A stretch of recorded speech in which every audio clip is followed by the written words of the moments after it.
आतंकवाद के लिए जाना जाने वाला देश पाकिस्तान इस बार फिर से कुछ ऐसा कर बैठा जिससे अंतर्राष्ट्रीय लेवल पर उसकी बेइज्जती हो रही है। हुआ यूं कि 12 देशों के राजनयिक को इस्लामाबाद ले जा रही बस के पास एक धमाका हुआ है। राजनयिकों को ले जा रही बस के पीछे भारी पुलिस फोर्स और आर्मी सुरक्षा के लिए तैनात थी, लेकिन तभी काफिले में शामिल एक बस में ब्लास्ट हो गया। जानकारी के मुताबिक सभी डिप्लोमेट सुरक्षित हैं। रविवार को सड़क किनारे एक विस्फोटक उपकरण से हुए विस्फोट में एक पाकिस्तानी पुलिस अधिकारी की मौत हो गई और 3 अन्य घायल हो गए हैं। यह घटना उस वक्त हुई जब अधिकारी विदेशी राजनयिकों के काफिले को ले जा रहे थे। राजनयिक अफगानिस्तान की सीमा से लगे खैबर पख्तूनख्वा प्रांत के एक पर्यटक क्षेत्र की यात्रा कर रहे थे। यह क्षेत्र पाकिस्तानी तालिबान सहित आतंकवादी समूहों का गढ़ है। काफिला स्वात जिले के मलम जब्बा के पर्यटक स्थल और हिल स्टेशन से गुजर रहा था, तभी एक विस्फोटक उपकरण IID ने उस पर हमला कर दिया। स्वात जिले के पुलिस अधिकारी जाहिदुल्ला खान ने कहा, एक पुलिसकर्मी की मौत हो गई है जबकि 3 अन्य घायल हुए हैं। उन्होंने कहा कि राजनयिक पुलिस काफिले में यात्रा कर रहे थे और मुख्य पुलिस वाहन पर हमला हुआ। उन्होंने कहा कि कोई भी राजनयिक घायल नहीं हुआ है और अभी तक किसी भी समूह ने हमले की जिम्मेदारी नहीं ली है। काफिले में इंडोनेशिया, इथियोपिया, पुर्तगाल, कजाकिस्तान, बोस्निया और Herzegovina, Zimbabwe, Rwanda, Turkmenistan, Vietnam, Iran, रूस और तजाकिस्तान के राजनयिक थे। वे सभी सुरक्षित रूप से इस्लामाबाद लौट आए।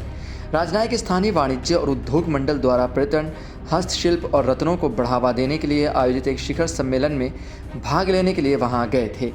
विदेश मंत्रालय के एक बयान में कहा गया है कि एक अग्रिम स्काउट पुलिस वाहन को एक IID ने टक्कर मार दी। मंत्रालय ने कहा, हमारी सहानुभूति पुलिसकर्मी के परिवारों के साथ है। हम अपने कानून प्रवर्तन अधिकारियों का सम्मान करते हैं जो आतंकवादियों के सामने अडिग रहते हैं। प्रधानमंत्री शहबाज शरीफ और राष्ट्रपति आसिफ अली जरदारी ने हमले की निंदा की और पुलिसकर्मी को श्रद्धांजलि दी। स्वात घाटी लंबे समय से इस्लामी उग्रवादी विद्रोह का गढ़ रही है। सरकार के साथ संघर्ष विराम तोड़ने के बाद 2022 के अंत से ही वहां उग्रवादियों ने अपने हमले तेज कर दिए हैं। आंतरिक मंत्रालय के अनुसार 2003 में पाकिस्तान में आतंकवादी घटनाओं में 930 लोग मारे गए, जिनमें ज़्यादातर सुरक्षाकर्मी हैं, जबकि 2000 लोग घायल हुए हैं। इस्लामाबाद स्थित पाक इंस्टीट्यूट फॉर पीस स्टडीज़ की एक रिपोर्ट की माने तो अगस्त में आतंकवादियों द्वारा लगभग 2 दिनों तक किए गए हमलों में कम से कम 84 लोग मारे गए थे। फिलहाल पाकिस्तान में आतंकवादियों का हमला नहीं रुक रहा है।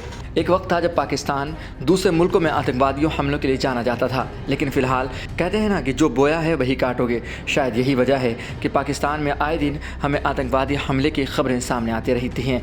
लेकिन इस बार पाकिस्तान के लिए कहा जा सकता है कि उसके लिए अच्छी खबर रही कि उसके डिप्लोमेट बच गए। अगर उनको कुछ होता तो ज़रूरी था कि अंतर्राष्ट्रीय लेवल पर पाकिस्तान को जवाब देना मुश्किल हो जाता, लेकिन एक पुलिसकर्मी उनका जान से हाथ धो बैठा। लेकिन फ़िलहाल पाकिस्तान को ये सोचना पड़ेगा कि आखिर उसको इन आतंकवादियों से कैसे निपटा जाए, क्योंकि जो बो रहे हैं उसको काटना भी है। उनको काटना ना जाए उसके लिए ज़रूरी है कि एक अच्छा मजबूत कानून बनाया जाए। आप इस बारे में क्या सोचते हैं, हमें ज़रूर बताइएगा और ऐसे ही खबरों के लिए देखते रहें सहारा समय का समय डिजिटल।